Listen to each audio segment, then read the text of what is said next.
Hello दोस्तों, आप सभी का स्वागत है हमारे यूट्यूब चैनल इंडियन सरकारी रिजल्ट्स पर। दोस्तों, आज हम आपके लिए लेकर आए हैं जो 5 अगस्त के जो इम्पोर्टेंट करंट अफेयर के क्वेश्चन हैं उनकी कंप्लीट डिटेल्स, जो आपके सभी एग्जाम के लिए बहुत ही महत्वपूर्ण रहने वाले हैं।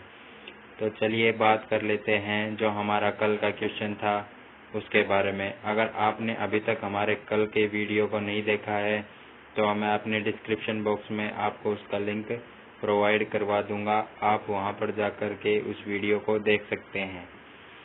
तो जो हमारा कल का क्वेश्चन था वो था, हाल ही में मैत्री युद्ध अभ्यास भारत और किस देश के बीच हुआ है। तो इसके लिए आपके पास 4 ऑप्शन दिए गए थे, इंडोनेशिया, रूस, थाईलैंड और इनमें से कोई नहीं। तो जो इसका राइट आंसर होने वाला है वो होगा दोस्तों थाईलैंड। थाईलैंड और भारत के बीच में मैत्री युद्ध अभ्यास होता है। जो हमारा कल का वीडियो था उसमें हमने जो और भी युद्ध अभ्यास थे उनकी भी जानकारी दी थी, जैसे भारत और रूस के बीच में गरुड़ और जो वरुण जो युद्ध अभ्यास होते हैं उनकी भी जानकारी आपको बताई थी। तो चलिए बस शुरू करते हैं हम हमारा आज का वीडियो। और आज के वीडियो का जो हमारा पहला क्वेश्चन है, हाल ही में विश्व स्तनपान सप्ताह कब मनाया जा रहा है। तो इसके लिए आपके पास 4 ऑप्शन दिए गए हैं। ए ऑप्शन है आपके पास 6 से 12 अगस्त, 4 से 10 अगस्त, 2 से 8 अगस्त और 1 से 7 अगस्त के बीच में। तो इसका जो राइट आंसर होने वाला है वो होगा दोस्तों 1 से 7 अगस्त के बीच में आपका विश्व स्तनपान सप्ताह मनाया जा रहा है। तो बात करें विश्व स्तनपान सप्ताह की, तो जो इस बार की जो इसकी थीम है वो है आपकी प्रोटेक्ट ब्रेस्ट फीडिंग। जो ये आपकी थीम्स हैं ये आपके एग्जाम के लिए बहुत ही इम्पोर्टेंट रहती है, तो आप इनको जरूर याद रखें। तो चलिए बात करते हैं हम हमारे नेक्स्ट क्वेश्चन की। जो इस क्वेश्चन में यही आपको थीम के अलावा कुछ ज़्यादा याद रखने की ज़रूरत नहीं है। जो हमारा अगला क्वेश्चन है, हाल ही में भारतीय महिला हॉकी टीम ने किस देश को हराकर पहली बार ओलंपिक जो टोक्यो ओलंपिक हैं उन खेलों में सेमीफाइनल में पहुंची है। तो इसके लिए आपके पास 4 ऑप्शन दिए गए हैं, ऑस्ट्रेलिया, रूस, चीन या फिर इनमें से कोई नहीं। जो आपका राइट आंसर होने वाला है वो होगा दोस्तों आपका ऑस्ट्रेलिया। जो अभी भारतीय महिला हॉकी टीम है वह ऑस्ट्रेलिया को हरा करके सेमीफाइनल में पहुंच गई है। यह पहली बार हुआ है कि जो ओलंपिक में भारतीय महिला टीम या किसी टीम को हरा करके सेमीफाइनल में पहुंच गई है। यह हमारे देश के लिए बहुत ही गौरवपूर्ण बात है। और साथ ही साथ जो पुरुष टीम है वह भी अभी सेमीफाइनल में पहुंच गई है। तो बात कर लेते हैं जो अभी टोक्यो ओलंपिक चल रहे हैं उनके बारे में। जो अभी टोक्यो ओलंपिक चल रहे हैं उनका उद्घाटन जो ध्वजवाहक थे वो थे भारत की तरफ से मनप्रीत सिंह और मैरी कॉम। और अगर बात करें जो भारत का हॉकी का सबसे बड़ा स्टेडियम कहाँ स्थित है, तो वो है आपका ओडिशा में बिरसा मुंडा स्टेडियम। तो दोस्तों ये आपके कुछ हॉकी से और टोक्यो ओलंपिक से रिलेटेड कुछ महत्वपूर्ण क्वेश्चन थे। चलिए बात करते हैं हम हमारे नेक्स्ट क्वेश्चन की। हाल ही में मेंढक की नई प्रजाति किस घाट पर खोजी गई है। तो इसके लिए आपके पास 4 ऑप्शन दिए गए हैं, दक्षिणी घाट, पूर्वी घाट, पश्चिमी घाट या फिर इनमें से कोई नहीं। जो आपका राइट आंसर होने वाला है वो होगा आपका पश्चिमी घाट। पश्चिमी घाट पर अभी एक मेंढक की नई प्रजाति मिनरेविया पेटाली खोजी गई है। यह अभी पश्चिमी घाट की एक नई मेंढक की प्रजाति खोजी गई है। तो बात कर लेते हैं पश्चिमी घाट के बारे में। तो पश्चिमी घाट को एक अन्य नाम से भी जाना जाता है जिसका नाम है सह्याद्री घाट। तो यह हमारे एग्जाम के पॉइंट ऑफ व्यू से बहुत इम्पोर्टेंट हो जाता है। और भी बात करें, अभी एक पीछे कॉफी की एक नई प्रजाति खोजी गई थी, पायरोस्टिया लोजी, ये जिसका कॉफी की एक नई यह प्रजाति थी। और भी अगर बात करें हम, अभी एक सिस्टूरा हिरण्यकेशिमन जो मछली की एक नई प्रजाति खोजी गई थी, यह महाराष्ट्र में खोजी गई थी। तो चलिए अब बात करते हैं हम हमारे नेक्स्ट क्वेश्चन के बारे में। तो हाल ही में भारत और किस देश के बीच में छठी हॉटलाइन स्थापित की गई है?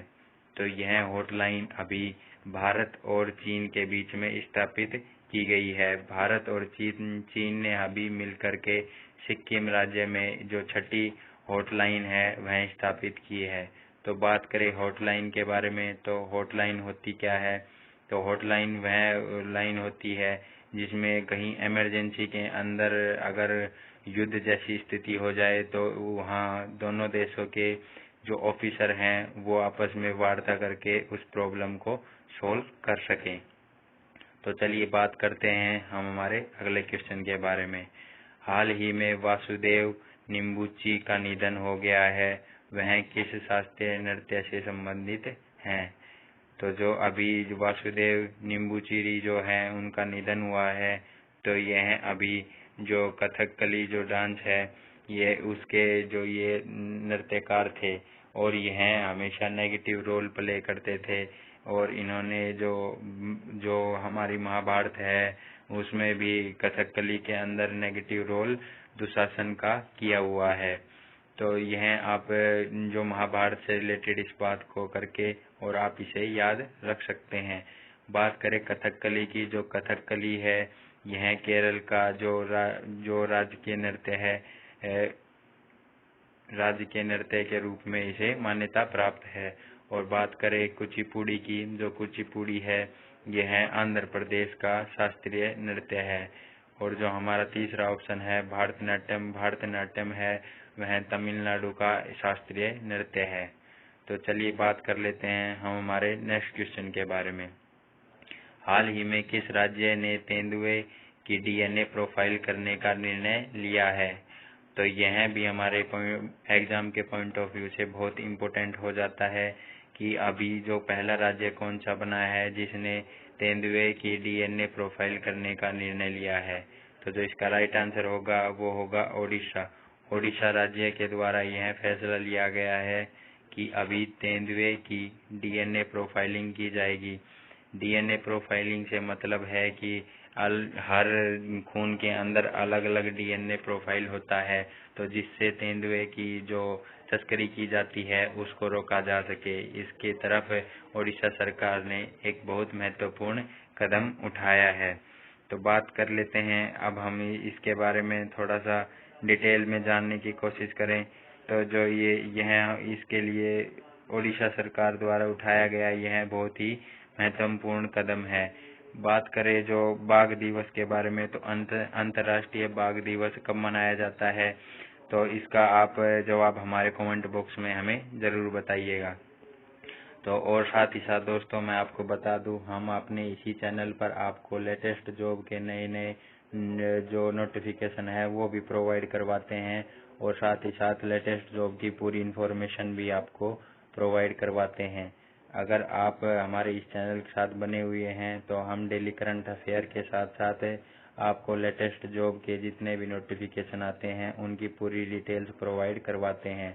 और साथ ही साथ दोस्तों मैं आपको बता दूं, अगर आपको कोई प्रॉब्लम आती है तो आप हमारे कमेंट बॉक्स में हमें बता दीजिएगा, हम आपके कमेंट का रिप्लाई जरूर देंगे और साथ ही साथ आपकी प्रॉब्लम को सोल्व करने में आपकी मदद करेंगे। तो चलिए बात कर लेते हैं अब हमारे नेक्स्ट क्वेश्चन के बारे में। हाल ही में नायरा क्रिप्टो करेंसी किस देश द्वारा लॉन्च करने की घोषणा की गई है?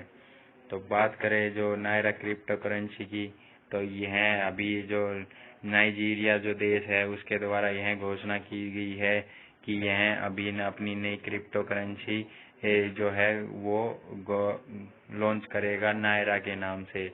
और साथ ही साथ जो एक आपके पास इससे रिलेटेड एक नया इम्पोर्टेंट क्वेश्चन हो जाता है कि किस देश ने अभी क्रिप्टो करेंसी को जो है एक वैलिड जो पैसे हैं उनके लीगल करेंसी घोषित किया है। तो इसका जो राइट आंसर होगा वो अल सल्वासाडोर जो देश है उसने अभी क्रिप्टो करेंसी जो है बिटकॉइन को लीगल करेंसी घोषित कर दिया है।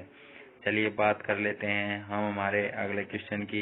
हाल ही में भारतीय पैरा ओलंपिक दल की थीम जीत कर दे कमाल तू, तो यह किसने लिखी है? तो बात करें अभी जो हमारी जो पैरा ओलंपिक होंगे उसकी थीम के बारे में। जो आपकी थीम है यह बहुत इम्पोर्टेंट हो जाती है, जीत कर दे कमाल तू। तो यह अभी जो संजीव सिंह है उनके द्वारा यह लिखी गई है। और साथ ही साथ बता दें कि जो इसको लॉन्च करने वाले जो हैं वो अनुराग ठाकुर के द्वारा यह लॉन्च किया गया है कि जो भारतीय पैरा ओलंपिक दल की जो थीम थी जीत कर दे कमाल, उसको अनुराग ठाकुर ने लॉन्च किया है। चलिए बात कर लेते हैं अब हमारे नेक्स्ट क्वेश्चन के बारे में। हाल ही में चर्चा में रहा हवाई द्वीप कहाँ स्थित है? तो जो इसका राइट आंसर होने वाला है वो होगा आपका प्रशांत महासागर। जो प्रशांत महासागर में अभी यह हवाई द्वीप स्थित है। बात कर लेते हैं कि यह हवाई द्वीप अभी चर्चा में क्यों रहा था, क्योंकि अभी हाल ही में यहाँ पर बहुत ही भीषण आग लगी हुई है, जहाँ पर बहुत ज़्यादा नुकसान हो गया है और यह आग धीरे धीरे बढ़ती जा रही है। इसी के चलते यह द्वीप चर्चा में रहा है। चलिए बात कर लेते हैं जो आज का हमारा लास्ट क्वेश्चन है उसके बारे में। हाल ही में टोक्यो पैरा ओलंपिक के ध्वजवाहक कौन है? तो जो अभी भारत में जो टोक्यो पैरा ओलंपिक आयोजित किए जाएंगे उसके ध्वजवाहक के बारे में हमसे पूछा जा रहा है कि उसके ध्वजवाहक कौन रहेंगे। तो इसके लिए आपके पास 4 ऑप्शन दिए गए हैं, मैरी कॉम, पीवी सिंधु, मीराबाई चानू और मैरियप्पन थंगावेलु। तो जो इसका राइट आंसर होगा वो होगा आपका मैरियप्पन थंगावेलु, जो हैं वो अभी टोक्यो जो पैरा ओलंपिक होंगे उनकी ध्वजवाहक रहेगी। तो बात कर लेते हैं जो अभी इनके ऑप्शन के बारे में।